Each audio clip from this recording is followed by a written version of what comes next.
You're watching 21 WFMJ, where 21 stands for more local news. This is 21 News, 6 p.m.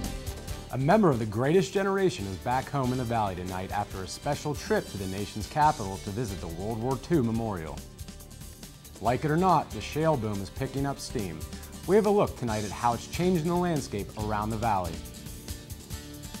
And a Mercer County woman is lucky to survive a prolonged beating by her boyfriend, who's now jailed under a $100,000 bond and charged with attempted murder. Good evening. Thanks for joining us. A Hermitage man faces assault and attempted murder charges out of a fight with his girlfriend. According to police, 34-year-old Wesley Basilone began to assault his girlfriend early Saturday morning after an argument. Police say Basilone pushed and hit the woman, dragged her by the hair, and at one point choked her until she passed out. She was able to escape and is being treated at Sharon Regional Health System. Basilone was arrested and arraigned yesterday, charged with criminal attempt to commit murder and aggravated assault. He remains in the Mercer County Jail on a $100,000 bond. A man is arrested after crashing into several motorcycles and a minivan this morning and then fleeing the scene. According to police, J. Patrick Gardner was behind the wheel of the pickup truck that crashed into the vehicles, injuring one person.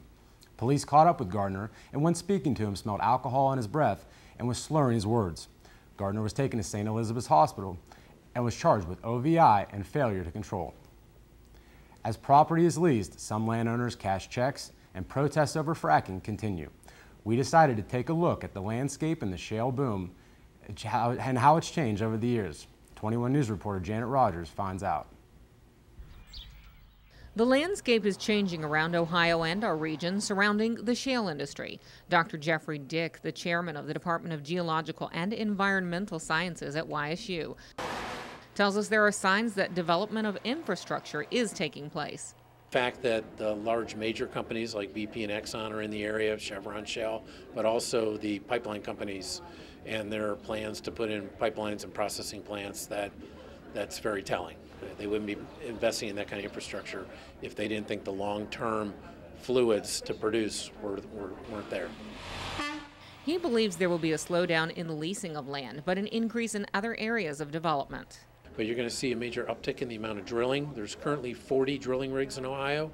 If we went back a year ago, there would have been 5. And it's anticipated by December there'll be 60.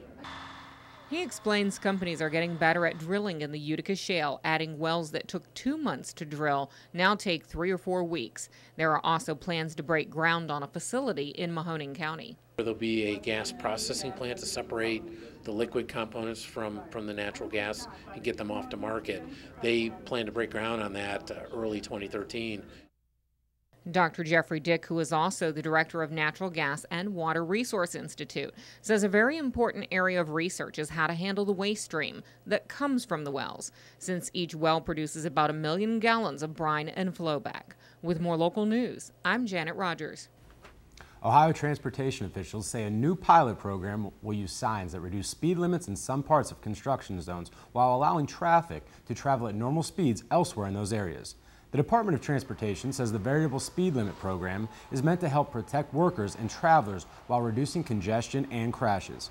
Signs with flashing beacons will light up to indicate reduced speed limits in parts of construction zones while workers are exposed to traffic.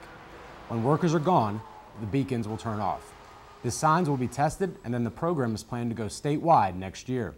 ODOT says several other states use similar signs, but it's a first in Ohio. The official start for voting in the November general election has begun here in Ohio. Secretary of State John Husted's office says more than 9,700 ballots for military and overseas voters were sent out yesterday. Ballots for all other absentee voters will begin going out October 2nd. Ohio is among the states considered critical in the race between Democratic President Barack Obama and Republican Mitt Romney. The deadline to register to vote is October 9th. A new Ohio poll shows President Obama with a 5-point lead over Republican Mitt Romney in this crucial swing state. The poll, out Sunday, gives Obama a 51% to 46% lead. The poll shows Obama with a similar advantage among Ohio voters who think the president would do the best job improving the state's economy. A combined 63% of likely voters said they are either better off or about the same as 4 years ago. Obama's edge comes as the candidates continue to blanket the battleground state in political appearances. State and local governments saved a combined $10 million this year on road salt contracts as a result of recent mild winters and new pooling process. Significant stores of unused salt have driven down statewide average prices from $54 per ton to $42 per ton since last winter. The Ohio Department of Transportation solicited regional rather than county-by-county bids this year because reduced demand affected the state's ability to obtain bulk discounts. One of our valley's bravest and a member of the greatest generation returns from a trip to our nation's capital. 90-year-old John Novak, the father of Warren City Councilman Al Novak, was selected to be on an honor flight to visit the World War II Memorial and other memorials in Washington, D.C. The trip, sponsored by Smuckers, was intended to honor those who served and those who made the ultimate sacrifice for our country. Novak was in the Army Air Force in the Aleutian Islands and survived 2 plane crashes. That's the best trip I ever had in all my life, the way that people at Smuckers, people up there treated us. Novak says we should all remember the price paid for freedom. More than 100,000 U.S. service members lost their lives in the deadliest war in history. Novak served in the military police and after the war even guarded German prisoners of war at a camp in Sharpsville, PA.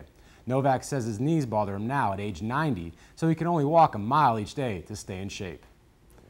Still to come on 21 News at 6. Why GM is offering big discounts to boost sales on the Chevy Volt. And a special open house at a Girard business raises the awareness about getting your pet spayed or neutered.